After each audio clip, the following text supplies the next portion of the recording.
Bien, muy buenas noches, amada iglesia.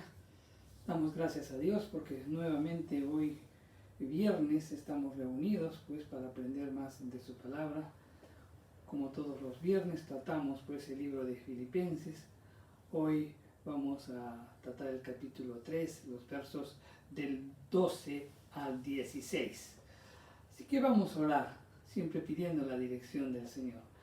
Padre Santo, te damos gracias porque permites que estemos un nuevo día más, más cerca a ti, Señor. Un nuevo día que nos permite servirte.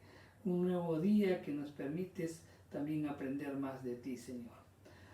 Gracias, Padre Santo, por todas las enseñanzas que recibimos, pues todos los días, viernes, tratando de este libro de Filipenses, Señor, en donde pues hay muchas lecciones que nosotros tenemos que aprender y sobre todo, Señor, para poder seguir nuestra carrera, pues mientras nosotros estamos en este mundo, seguir esa carrera de fe, esa vida de esperanza, Señor, de confianza en ti, y nos das pautas para poderlo hacer, Señor, efectivamente. Te damos gracias por tu infinita bondad y tu misericordia. Señor, abre nuestros ojos, nuestros oídos, nuestra mente para recibir tu palabra, Señor, y que toda distracción sea dejada a un lado, Padre Santo, para podernos centrarnos plenamente en lo que tú tienes que hablarnos en esta noche. En el nombre de Jesús te lo pedimos. Amén y amén. Bien, estamos ya en el capítulo 3 de este libro de Filipenses, maravilloso libro de Filipenses con mucha enseñanza para nosotros. Pues dijimos que en el primer capítulo, pues este libro nos enseña a tener una mente sencilla, ¿no? Tener un objetivo claro. O sea, una mente sencilla es tener una meta, algo muy directo, y Pablo tenía pues en su mente vivir para Cristo. Ese era su único objetivo, ¿no? En el segundo capítulo nos habla pues de una mente sumisa, ¿no? En donde nos pone ejemplo de Jesús, que debemos pues ser humildes, someternos a la voluntad de Dios. Pues nos pone los ejemplos de Pablo, nos pone los ejemplos de Timoteo y también los ejemplos de Epafrodito. En el capítulo 3 nos habla para tener una mente espiritual, y para esto la semana pasada pues vimos los primeros 11 versículos en la que pues habla sobre el pasado de Pablo, en donde Pablo pues era un evaluador y comienza a decir pues las cosas que ganó y las cosas que perdió en Cristo Jesús, ¿no? Como que hizo un estado de pérdidas y ganancias en su vida, ¿no? Y fue de mucha bendición para nosotros. En esta oportunidad pues vamos a ver ya los capítulos del 12 al 19, del 12 al 16, en donde vamos a ver el presente de Pablo. Y aquí Pablo pues se describe como un atleta, en donde prosigue la carrera, en donde se enfatiza el nuevo vigor que se adquiere, ¿no? Y en los versos del 17 al 21 pues lo vamos a ver ahí como a Pablo como un extranjero, quien tiene su ciudadanía en el cielo y espera la venida de Cristo. Eso lo vamos a ver en el próximo mensaje. Entonces, como dijimos, Pablo aquí ejerce pues su mente espiritual, ¿no? Su mente espiritual, en donde mira las cosas terrenales, pero desde el punto de vista de Dios. Y como resultado de esa concepción, como resultado de ese actuar, es que pues no se turba por las cosas del pasado, ni por las cosas que están a su alrededor, ni por las cosas que han de venir, porque simplemente las cosas le roban el gozo, ¿no? Para poder entender mejor este pasaje que vamos a conversar, creo que sería importante hacerles notar de que Pablo en sus muchas cartas hace ilustraciones y con el propósito pues de transmitir verdades acerca de la vida cristiana. Podemos mencionar algunas, por ejemplo, ¿no? Hay una ilustración con respecto al servicio militar, en donde dice vestidos de la armadura de Dios, ¿no? En Efesios 6, en donde pues coge esa ilustración, la vida militar. También pues coge pues una ilustración referente a la arquitectura y dice ustedes somos templo del Espíritu Santo. También coge unas ilustraciones referentes a la agricultura, en donde pues era una labor que todo el mundo conocía en los tiempos de Jesús, en donde dice todo lo que el hombre sembrare, esto también segará, ¿no? En donde pues coge muchas ilustraciones para hacer más efectivo el comunicar las verdades bíblicas. Y también habla sobre el atletismo, y justamente hoy vamos a hablar sobre esto, sobre el atleta, ¿no? Cada uno de nosotros pues quiere ser un creyente victorioso, ¿verdad? Cada uno de nosotros. Y sobre todo pues queremos lograr los propósitos para lo cual Dios nos ha salvado, Cristo nos ha salvado, ¿verdad? Ahora bien, ¿cuáles son los factores esenciales para ganar la carrera y un día recibir la recompensa que ha sido prometida? ¿Cuáles son esos factores esenciales? Y el tema de hoy justamente tiene que ver con esos factores. Así que vamos a leerlos. Le hemos titulado pues este mensaje, Ganemos la carrera. Así que vamos al capítulo 3 de Filipenses, los versos del 12 al 16. Y nos dice, no que lo haya alcanzado ya, ni que ya sea perfecta, sino que prosigo por ver si logro hacer aquello para lo cual fui también asido por Cristo Jesús. Hermanos, yo mismo no pretendo haberlo ya alcanzado, pero una cosa hago, olvidando ciertamente lo que queda atrás y extendiéndome a lo que está delante. Prosigo a la meta, al premio del supremo llamamiento de Dios en Cristo Jesús. Así que todos los que somos perfectos, esto mismo sintamos, y una cosa sentís, eso también os lo revelará Dios. Pero en aquello al que hemos llegado, sigamos una misma regla, sintamos una misma cosa. Amén. Entonces, el primer factor para alcanzar o para alcanzar la recompensa que ha sido prometida, podemos ver que es el descontentamiento. Y eso está en los versos 12 y 13. ¿Qué es el descontentamiento? Vamos a explicarlo. Miren, Pablo dice, no pretendo haberlo ya alcanzado. Entonces, esta es una declaración realmente de un creyente que nunca está satisfecho con sus logros espirituales. Siempre anhela hacer más cosas, ¿no? Que se siente insatisfecho por lo que hasta el momento ha logrado. Pablo estaba satisfecho en Cristo Jesús, pero estaba descontento en cuanto a su vida cristiana, porque él sabía que podía hacer algo más. Podía hacer algo más. Una satisfacción, pues, una insatisfacción santificada es el primer factor esencial para progresar en la carrera espiritual. Yo me acuerdo mucho cuando era jovencito todavía e ingresé a trabajar, ¿no?, a una institución en donde me tocó pues un jefe que era demasiado exigente y nos comenzaba a exigir, y éramos todo un equipo de jóvenes que habíamos entrado, y que incluso él ni siquiera nos quería aceptar porque él quería que gente con experiencia trabaje con él, ¿no? Entonces, nosotros que éramos jóvenes comenzábamos a trabajar, comenzábamos a esforzarnos, a presentar y presentábamos los trabajos, y siempre me acuerdo que era grave, decía, esto que me están presentando, mejor lo hace mi hijo. Claro que muchas veces se le pasaba la mano en la forma como nos llamaba la atención y cómo nos exigía. Pero lo cierto es que eso motivaba, ¿no?, a que pongamos el máximo esfuerzo, que realmente podríamos poner todo el empeño posible y al mismo tiempo poner en práctica todos los conocimientos adquiridos para ser eficientes en nuestro trabajo. Esta manera en la que él nos exigía, pues obviamente tuvo sus resultados con el tiempo, porque todos los que estuvimos a su cargo, todos excepto uno, llegamos a ocupar puestos gerenciales en diferentes sitios.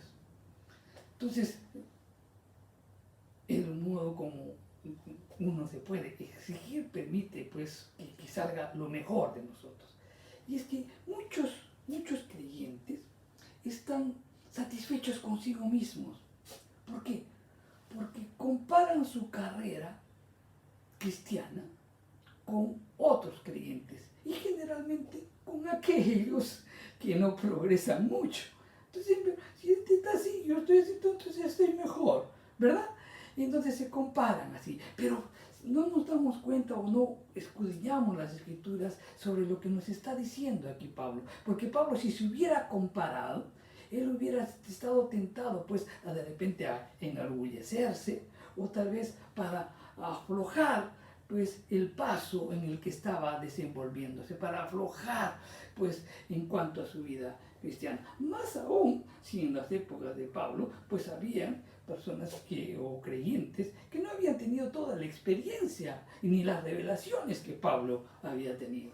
Entonces él podía enorgullecerse o decir, pues bueno, con esto estoy bien, ¿verdad? Pablo no se comparó con otros, más bien él se comparó consigo mismo y con Cristo Jesús. Eso es lo que tenemos que aprender. Miren, el uso de la palabra perfección que hace Pablo en esta porción de las Escrituras que acabamos de leer, pues, y que se utiliza en los versos 12 y en el verso 15, explica la manera de pensar de Pablo. Pablo dice en el verso 12 que no ha llegado a la perfección todavía. Eso lo dice en el verso 12. Pero al mismo tiempo él dice que él es perfecto, o sea, maduro. Eso lo dice en el verso 15. O sea, por un lado se describe que no ha alcanzado una perfección, pero por otro lado dice que alcanzó la madurez. Y una evidencia pues de que él había alcanzado esa madurez era el conocimiento de que él era todavía imperfecto. No era perfecto. Y es que el creyente maduro se evalúa sinceramente a sí mismo y se esfuerza por mejorar. Realmente dice, todavía me falta alcanzar. Tengo que proseguir, pero tengo que mejorar en diferentes aspectos de mi vida. La Biblia nos advierte que no estimemos falsamente nuestra condición espiritual y nos muestra pues una serie de ejemplos que nos invita pues a reflexionar. Por ejemplo, en el libro de Apocalipsis, la iglesia de Sardis, ¿no?, tenía una idea de sí mismo y Dios le decía, yo conozco tus obras, que tienes nombre de que vives, pero estás muerto, le dice, ¿no? O sea, ellos tenían una reputación, pero no tenían una realidad, ¿verdad? Una realidad. O sea, ellos tenían una reputación, pero no se sujetaba pues a lo que Dios exigía. La iglesia de la Odisea también es otro caso, en donde Dios le dice, ¿por qué tú dices, yo soy rico y me he enriquecido y de ninguna cosa tengo necesidad? Esa era la opinión que tenía la iglesia de la Odisea. Pero para los ojos de Dios era una iglesia desventurada, era una iglesia miserable, era una iglesia pobre, una iglesia ciega y una iglesia desnuda. Miren cuánto error tenían en ellos mismos, pues evaluarse. Y es que su evaluación, como muchas veces lo digo, pues la iglesia comete en estos tiempos, y esa es la gran maldición que tenemos ahora, es que nos evaluamos muy subjetivamente y no objetivamente. Nuestra evaluación objetiva debe ser en función de las Escrituras. La iglesia de Esmirna también es otro caso, en donde dice, yo conozco tus obras, tu tribulación y tu pobreza. Eso le dice Dios. Ellos pensaban que eran pobres, pero a los ojos de Dios, ellos eran ricos. Pero él es rico, le dice. Cuando también vemos en el Antiguo Testamento, vemos el caso de Sansón. Sansón, por ejemplo, pensaba que todavía tenía poder cuando pues es convencido por Dalila que le diga la verdad y de la fuente de su poder, y entonces él le dice, a pesar de todas las cosas que pasó antes, él persistía, seguía insistiéndose en ello, se consideraba pues que estaba, tenía totalmente el control de su vida, pero entonces le dice la verdad a Dalila y le corta el pelo y se queda ahí. Entonces,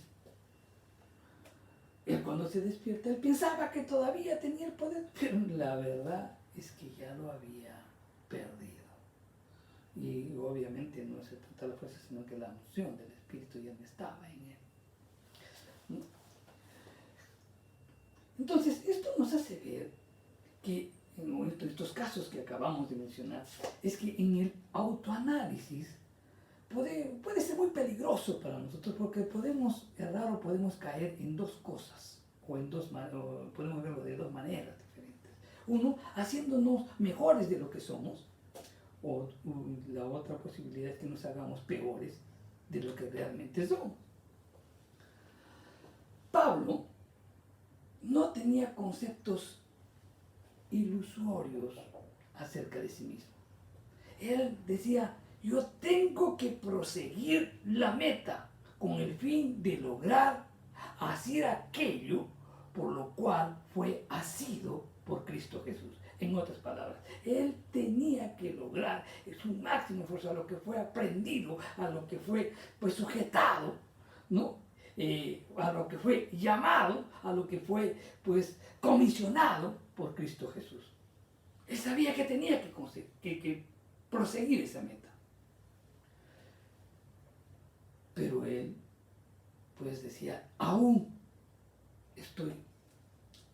no soy perfecto, aún me falta más. Y es que un descontentamiento que proviene de Dios es esencial para el progreso espiritual.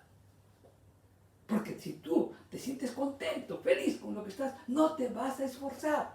Pero si hay un descontentamiento que proviene de Dios, eso es esencial para que haya un progreso espiritual.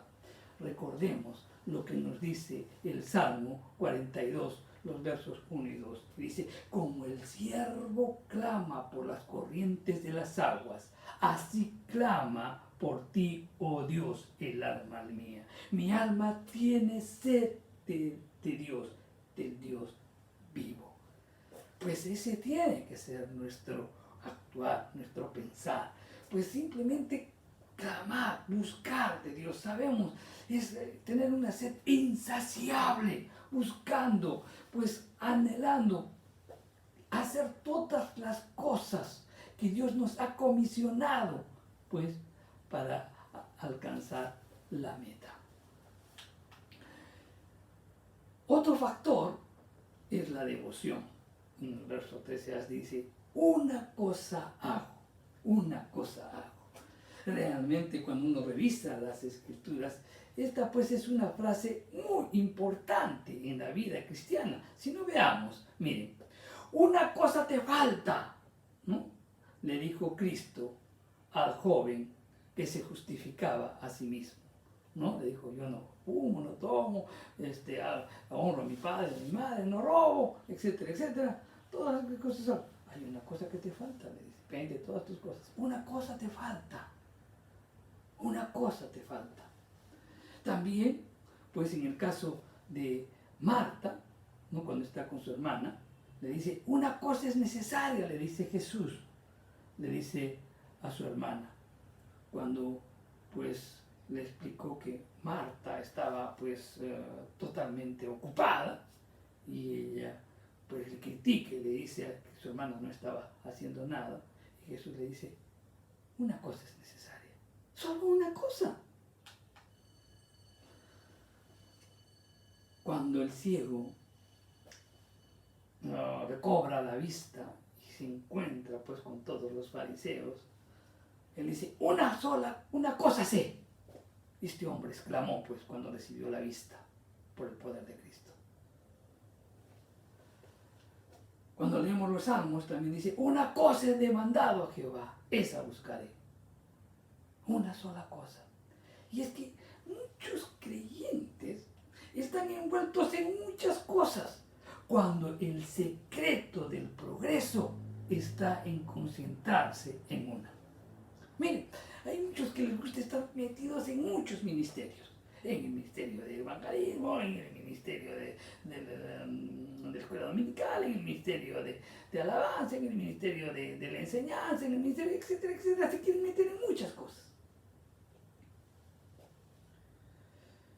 Pero el creyente pues tiene que centrarse en una sola cosa para ser más efectivo y eficaz. Por otro lado, también hay otras cosas que de repente podemos, estas cosas secundarias también nos quieren desviar de este asunto. Y es que el creyente debe pues dedicarse a la carrera cristiana. Miren, ningún atleta tiene éxito haciendo muchas cosas, sino va a obtener la victoria cuando se especializa. Por ejemplo, también los médicos tienen una carrera, son médicos cirujanos, ¿no? Ustedes ven todo, pero el éxito está cuando se especializa en determinados rubros. Y Dios te ha llamado para algo, y ese algo tenemos que ser eficaces, eficientes. Miren, hay hay unos cuantos atletas que son buenos en múltiples deportes, pero son esos muy pocos, no es lo general.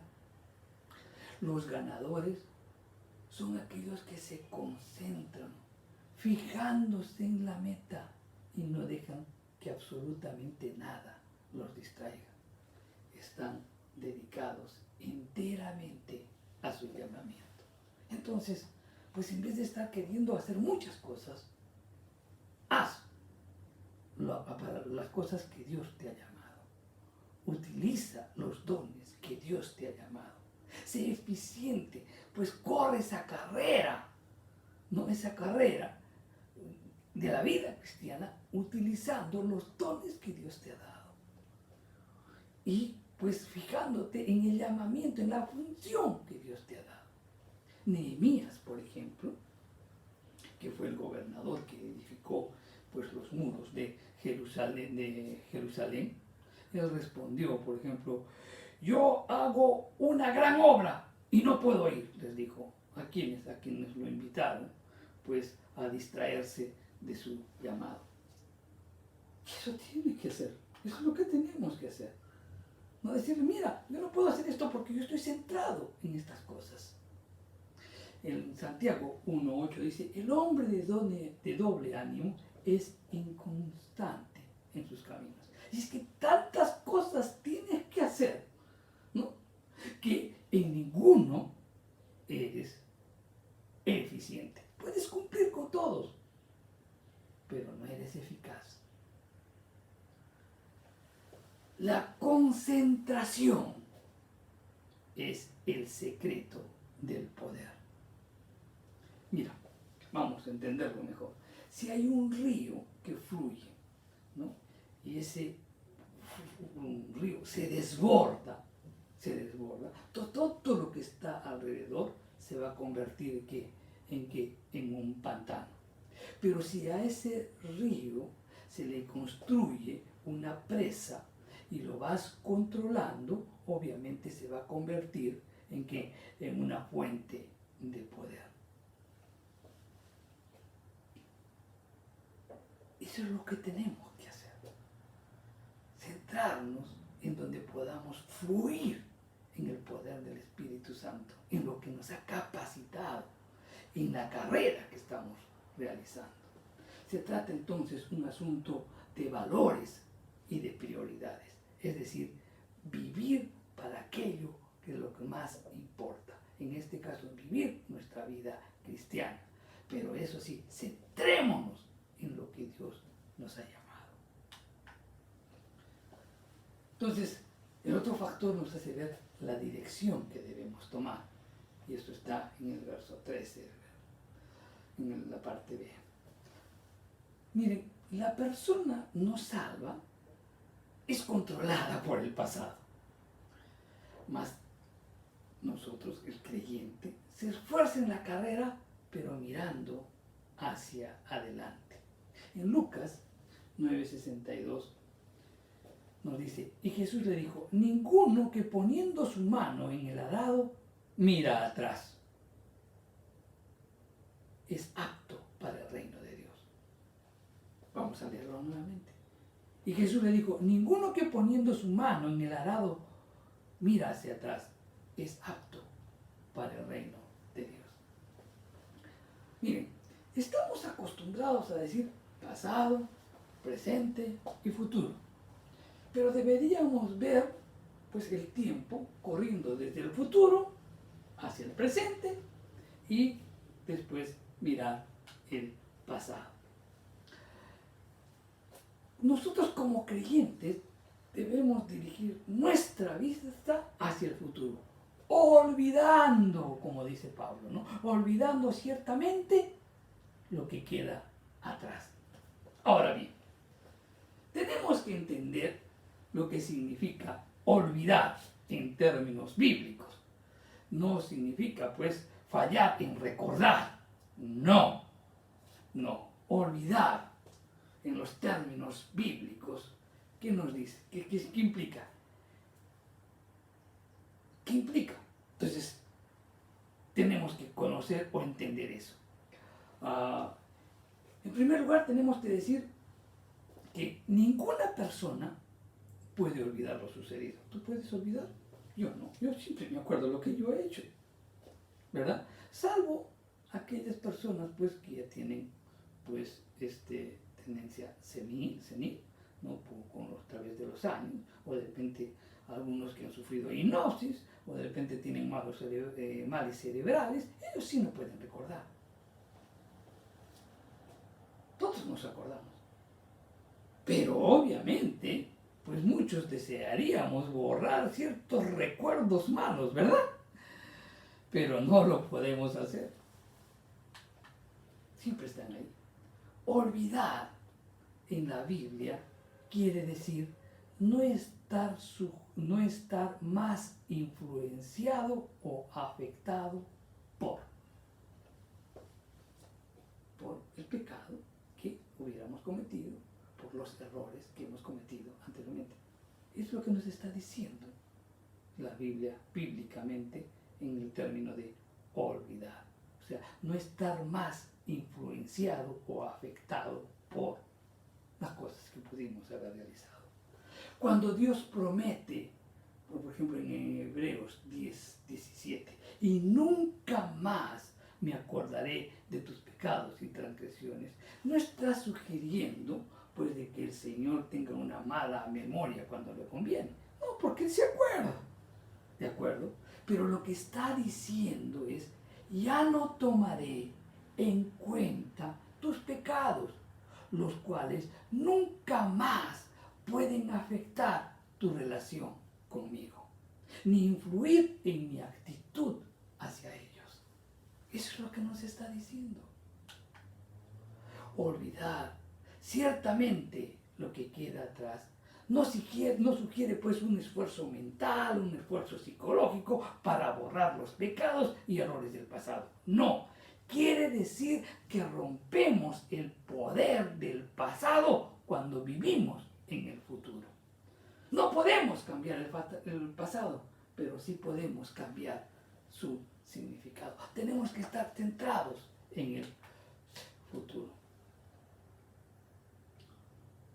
Miren, Pablo, cuando pues tiene su conversión en el Señor, todo su pasado pudo ser un obstáculo para su vida. Pudo ser un obstáculo que impidiera que pudiera cumplir el llamamiento de parte el llamamiento que le hizo Dios. Vamos a ver cómo lo enfrenta Pablo en 1 de Timoteo, en el capítulo 1, los versos del 12 al 17, dice: doy gracias al que me fortaleció, a Cristo Jesús nuestro Señor, porque me tuvo por fiel poniéndome en el ministerio, habiendo yo sido antes blasfemo, perseguidor e injuriador, mas fui recibido a misericordia por lo que hice por ignorancia en incredulidad. Pero la gracia de nuestro Señor fue más abundante con la fe y el amor que es en Cristo Jesús. Palabra fiel y digna de ser recibida por todos, que Cristo Jesús vino al mundo para salvar a los pecadores, de los cuales yo soy el primero. Por eso fui recibido a misericordia, para que Jesucristo mostrase en mí el primero toda su clemencia, para ejemplo de los que habrían de creer en él para vida eterna. Por tanto, al Rey de los siglos, inmortal, invisible, al único y sabio Dios, sea el honor y gloria por los siglos de los siglos. Amén. Sus pecados pasados pudieron ser un obstáculo, pero sus pecados se convirtieron en inspiraciones que lo impulsaron a seguir adelante. Los eventos no cambiaron, porque la actitud, el hecho, todo lo que Pablo hizo estaba, pero su manera de verlos, eso es lo que cambió. Su manera de verlos sí cambió. Eso tenemos que aprender. Y un ejemplo claro es José. José, y eso está en el libro de Génesis, en el capítulo 45, los versos del 1 al 15. Él fue vendido por sus hermanos, ¿no? Pero él no guardó rencor. Cuando sus hermanos incluso lo maltrataron, lo envidiaron, lo vendieron como esclavo, pero él vio el pasado desde el punto de vista de Dios.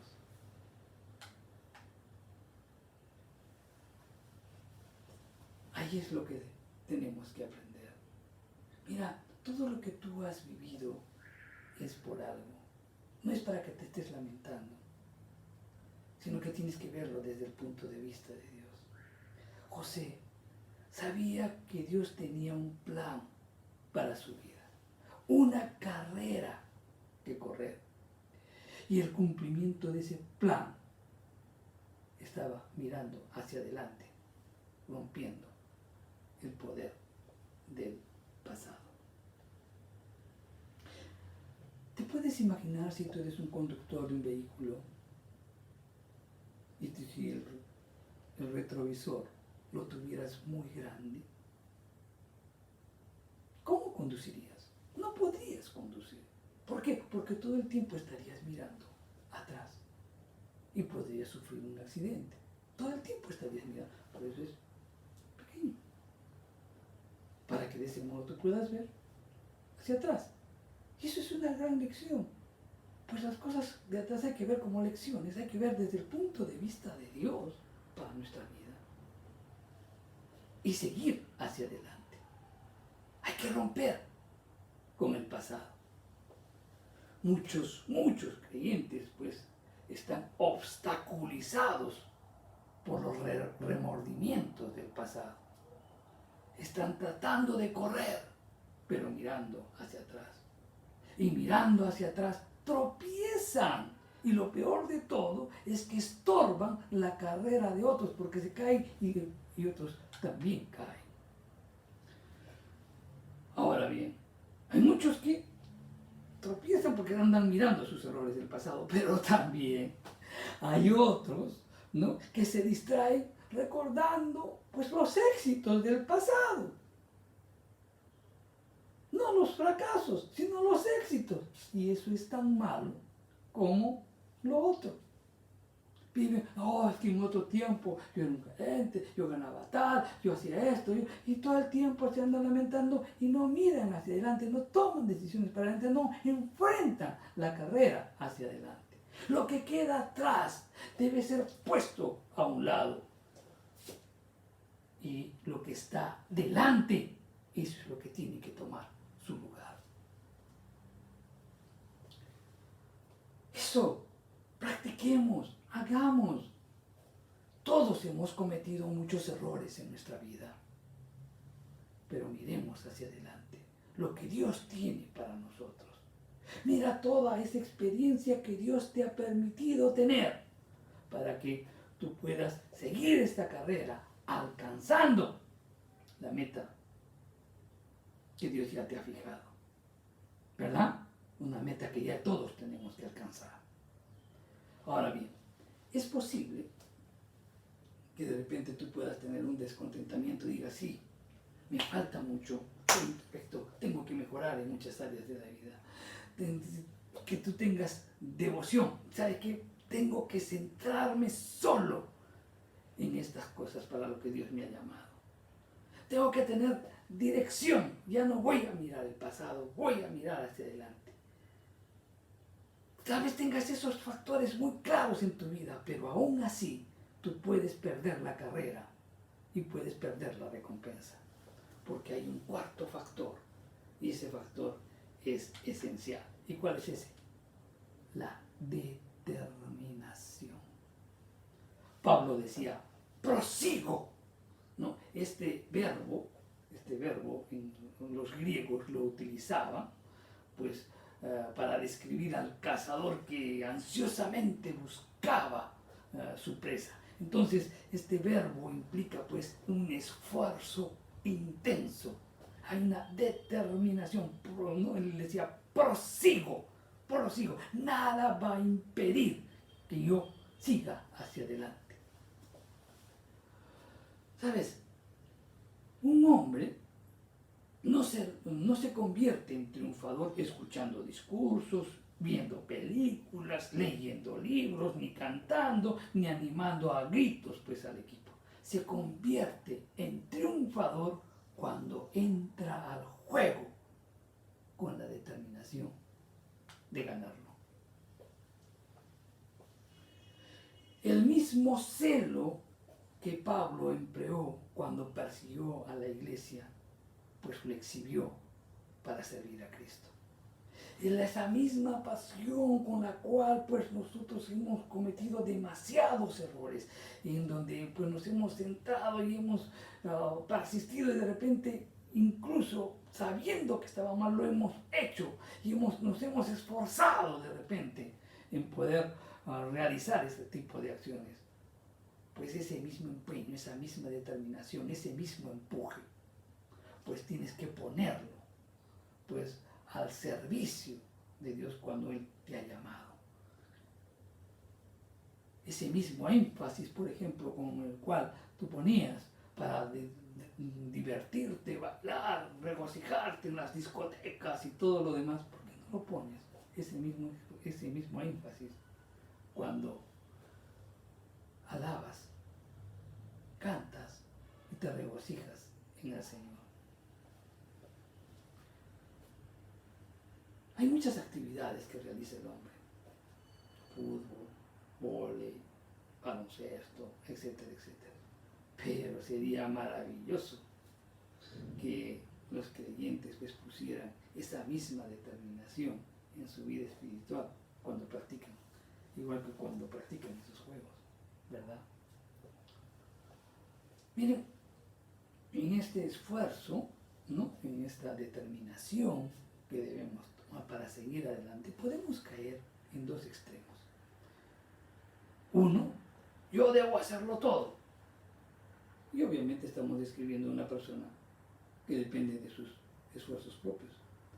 Y hay otros que pueden decir, Dios debe hacerlo todo. Entonces aquí vemos a una persona pasiva que no hace nada. Ambas individualmente están destinadas al fracaso. Ambas. Hay un dicho tergiversado de lo que nos dice la Biblia, donde dice, sométanse a Dios y dejan que Él haga todo. Es un dicho que suena bien, pero no describe el proceso de la vida cristiana en su totalidad. Entendámoslo bien, miren. En un equipo, el capitán, no dice, pónganse en manos del entrenador y dejen que él haga todo. Eso no lo dice, ¿verdad? O tampoco el capitán dice, escúchenme a mí y olvídense todo lo que el entrenador dice. Ambos extremos están equivocados. El corredor cristiano, con la mente espiritual, se da cuenta que Dios debe obrar en él si quiere ganar la carrera. Porque la Escritura dice, separados de mí, nada podéis hacer. Dios obra en nosotros para poder obrar a través de nosotros. Tú tienes que ser ese vaso dispuesto a que Dios pueda obrar en ti para que después Dios obre a través tuyo.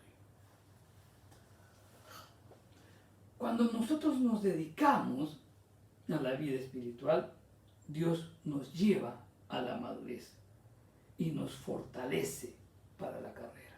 Y eso es lo que Pablo le decía a Timoteo, ejercítate para la piedad. Entonces tenemos que dedicarnos a la vida espiritual y Dios nos va a llevar a la madurez. ¿Sabes? Hay muchos cristianos que están tan ocupados en morir a sí mismos que no vuelven a la vida, sino que siguen, tengo que morir, pero no vuelven a participar de la carrera. Y otros, el otro extremo, están tan seguros que pueden correr la carrera, que pueden llegar a la meta por sus propios medios, que no se detienen a leer las Escrituras, no se detienen a orar, ni tampoco pedir poder al Señor para poder vivir en este mundo y no tropezar. Dos extremos diferentes. El cristiano verdadero es un cristiano centrado. ¿Hacia qué meta se dirige el corredor? Pues con tanta determinación. Y Pablo lo dice, al premio del supremo llamamiento de Dios en Cristo Jesús. Cuando alcance la meta, recibirá la recompensa. Pablo no está sugiriendo que alcanzaremos el cielo por nuestros propios esfuerzos. Simplemente está diciendo que así como el atleta es recompensado, el creyente será coronado cuando Cristo venga. Vamos a 1 Corintios, en el capítulo 9, los versos del 24 al 27. Y nos dice, ¿no sabéis que los que corren en el estadio, todos a la verdad corren, pero uno solo se lleva el premio? Corred de tal manera que lo obtengáis. Todo aquel que lucha, de todo se abstiene. Ellos a la verdad para recibir una corona corruptible, pero nosotros una incorruptible. Así que yo de esta manera corro, no como la aventura, de esta manera peleo, no como quien golpea al aire, sino que golpeo mi cuerpo y lo pongo en servidumbre, no sea que, habiendo sido heraldo para otros, yo mismo venga a ser eliminado. Notemos en este pasaje que acabamos de leer que mientras un atleta puede recibir el premio, todos los creyentes reciben recompensas.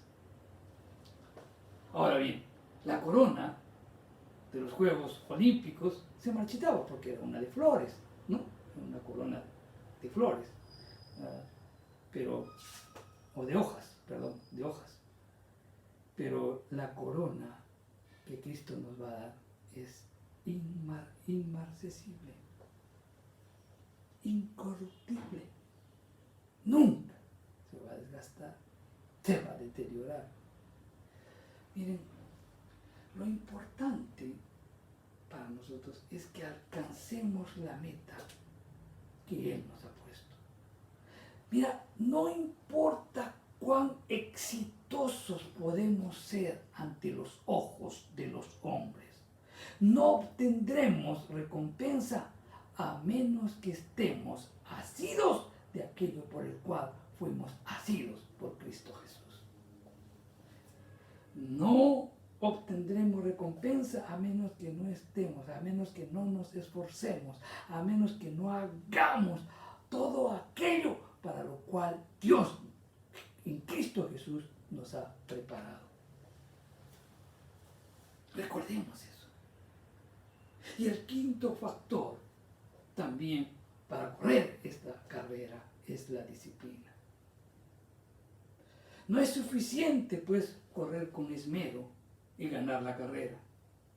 El corredor también necesita obedecer las reglas. Pablo enfatiza en estos versos del 15 al 16 que el creyente debe recordar las reglas que se hallan en la palabra de Dios. Últimamente hemos visto muchos Juegos Olímpicos, ¿verdad? Y continuamente los vemos en televisión. ¿Y cuántos de ellos pues han ganado? Se les ha dado las coronas, las medallas, pero después haciendo los estudios o teniendo los resultados de las pruebas que les hacen, pues comprobaron de que no actuaron correctamente, pues no siguieron las reglas en cuanto a su preparación y tuvieron que entregar, después les fueron quitadas todos esos títulos o fueron revertidos todos los premios que se le dieron, y es más, tuvieron que entregar los premios, las recompensas recibidas. ¿Verdad? Porque no respetaron las reglas. Cualquier hombre que entra en una competencia de atletismo practica el autocontrol rígido durante su entrenamiento. Si no cumple con el entrenamiento o infringe las reglas del juego, es descalificado, conforme lo hemos dicho. El que lucha como atleta no es coronado si no lucha legítimamente, ¿no? Por ejemplo, un caso que me acuerdo fue que un corredor pues batió los 100 metros con mucha velocidad. Incluso fue catalogado, pero cuando les hicieron los exámenes, encontraron que se estaba ayudando con drogas, lo cual estaba prohibido. Entonces, no es coronado legítimamente, fue destronado. Y le dieron el premio al que llegó al segundo lugar. Ahora bien, otra cosa que tenemos que tomar en cuenta es que el asunto no es lo que él o los espectadores piensan, sino lo que los jueces determinan. Y aquí en el Perú tuvimos un caso muy especial de nuestro capitán, ¿no?, del equipo, pues él no tomó pues todas las precauciones del caso, no estuvo muy disciplinado, ¿verdad?, en las cosas, pues se relajó un poco, tomó una bebida, y en esa bebida le dijeron que había cocaína, o aquí en el Perú pues es la coca, pero obviamente, o el mate de coca, pero obviamente pues contiene pues elementos que están prohibidos según el reglamento de la FIFA. Esto generó un juicio, generó mucha gente y también muchas opiniones de parte de los comentaristas y también de todo ciudadano peruano. Pero incluso lo que él afirmaba. Pero el asunto no es lo que él dice o los espectadores piensan, sino lo que los jueces determinan. las reglas estuvieron claras. Falló, ¿verdad? Miren, un día todo creyente se va a presentar ante el tribunal de Cristo. Vamos a Romanos, el capítulo 14, los versos del 10 al 12. Pero tú, ¿por qué juzgas a tu hermano? O tú también, ¿por qué menosprecias a tu hermano? Porque todos compadeceremos ante el tribunal de Cristo. Porque escrito está, vivo yo, dice el Señor, que ante mí se doblará toda rodilla y toda lengua confesará a Dios, de manera que cada uno de nosotros dará a Dios cuenta de sí. Aquí la palabra tribunal en el griego es tema, y es la misma palabra para describir el lugar donde los jueces olímpicos entregaban los premios. Entonces, si nosotros hemos sido disciplinados para obedecer las reglas, pues recibiremos el premio. ¿Sabes, mi querido hermano? La Biblia está llena de gente que empezó la carrera con gran éxito, pero falló. Y al final hicieron a un lado las reglas de Dios. Y la Biblia nos muestra muchos personajes así. No perdieron su salvación, pero sí sus recompensas. Eso, por ejemplo, le pasó a Lot. Eso le pasó a Sansón. Eso le pasó a Saúl. Eso le pasó a Ananías y a Zafira. Y también nos puede pasar a nosotros.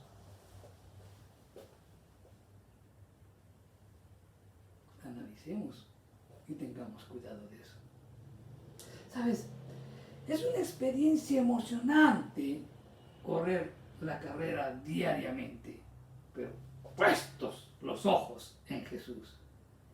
Pero será más emocionante cuando experimentemos el llamamiento de arriba y Cristo venga a llevarnos al cielo. Y allí compadeceremos, pues en el tribunal de Cristo, para recibir nuestras recompensas. Pues bien, mi querido hermano, hoy hemos hablado de esta carrera cristiana que estamos siguiendo tú y yo. Y hemos estado hablando sobre los factores que debemos tomar en cuenta para seguir esta carrera. Pues meditemos una y otra vez. Te invito a que lo puedas repasar, lo puedas revisar este mensaje una y otra vez y que lo pongas por obra.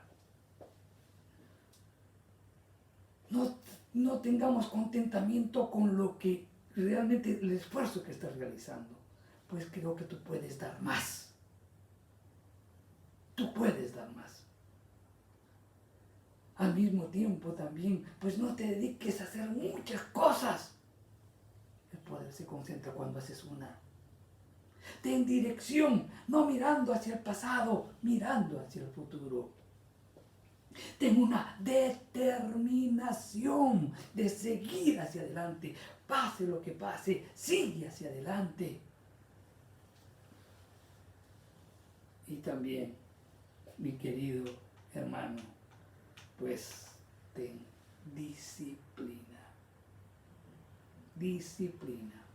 Obedece las reglas de Dios mientras estamos corriendo esta carrera.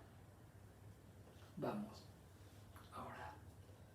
Padre Santo, Señor Todopoderoso, te damos gracias, Señor, por tu palabra. Gracias porque nos exhortas, gracias porque nos animas, gracias porque abres nuestros ojos, Señor. Gracias porque en tu palabra no solamente pues nos exhortas, sino que también nos animas, nos aconsejas y nos das consejos para poder llevar adelante nuestra vida cristiana. Es muy difícil, las circunstancias se presentan pues muchas veces adversas, pero Señor, tú en tu sabiduría, en tu amor nos has proveído todo lo necesario a través de tu palabra.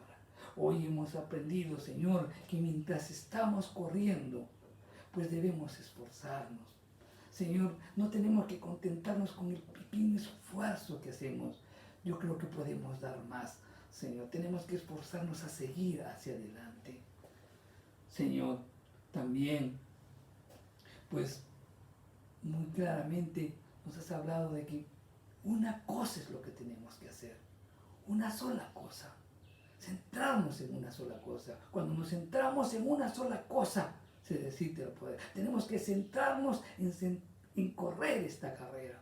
Señor, que nada dificulte. Pero tenemos que correr esta carrera sirviéndote. Y ese servicio, Señor, pues lo hagamos no haciendo múltiples cosas, sino también las cosas que tú, para lo cual tú nos has preparado, Señor. Danos una dirección, Señor. Pues que no estemos mirando hacia el pasado, no estemos en remordimientos con el pasado, sino mirando hacia el futuro. Gracias, Señor, porque tú ese pasado tuyo no lo utilizas, Señor, en contra nuestra. El poder de ese pasado tiene que ser destruido para que nosotros miremos hacia adelante. Señor, el pasado no puede marcar nuestro futuro, porque nuestro futuro es glorioso. Señor, nuestro futuro pues está en tu presencia, por tu gloria, tu majestad, tu poder. El pasado, Señor, no puede alterar nuestro futuro. Padre Santo, también te damos gracias, Señor, porque hoy nos has hablado que tenemos que tomar una determinación, persistir, seguir hacia adelante y también ser disciplinados, Señor, obedeciendo siempre las reglas. No queremos ser descalificados, queremos alcanzar esas recompensas, Señor. No queremos perder esas recompensas. Sabemos, Señor, que cuando estemos en ti, en tu presencia, daremos cuenta de todo lo que hacemos. Y gracias, Señor, porque también tu palabra nos habla y nos dice que la actitud del corazón es lo más importante. A veces fallamos, pero tú miras la intención de nuestro corazón. Gracias, Padre Santo. Gracias, Señor. Te damos por tu palabra y bendigo a cada uno de mis hermanos que en esta noche pues están sedientos de ti para aprender más de tu palabra y sobre todo conocerte y tener y mejorar nuestra relación contigo. Los bendigo, Señor, en el nombre de Jesús. Amén. Bien, hermanos, eso es todo por hoy, pero antes de dar por finalizada pues esta sesión, quisiera recordarles que como iglesia hemos sido retados pues a poder donar productos perecibles, traerlos aquí a la iglesia en la avenida Paseo de la Castellana 212, Surco, y lo repito la dirección porque hay muchos que nos siguen a través de las redes sociales. Es la avenida pues Paseo de la Castellana 212 Surco, a una cuadra del Óvalo Higuereta. Pues ahí puede traer productos no perecibles: azúcar, arroz, aceite, conservas, menestras, etcétera, etcétera, con el ánimo de que rejuntar todo lo que podamos y llevar a diferentes zonas en donde hay mucha necesidad, hay hambre, mi querido hermano, pues por toda la situación que estamos pasando. Y como iglesia, pues no solamente tenemos que orar, sino que también hay que poner la mano al bolsillo y colaborar. Dios mirará siempre la actitud de tu corazón. Gracias. Y damos gracias también porque la iglesia está respondiendo. Gracias porque hay muchos que ya están dando. pero aún nos falta un poco más. Así que confiamos en lo que Dios pueda tocar tu corazón y que tú seas pues sensible a la voz de Dios. Gracias a todos. Gracias porque nos permitirán ayudar a mucha gente. Que Dios los bendiga. Nos vemos.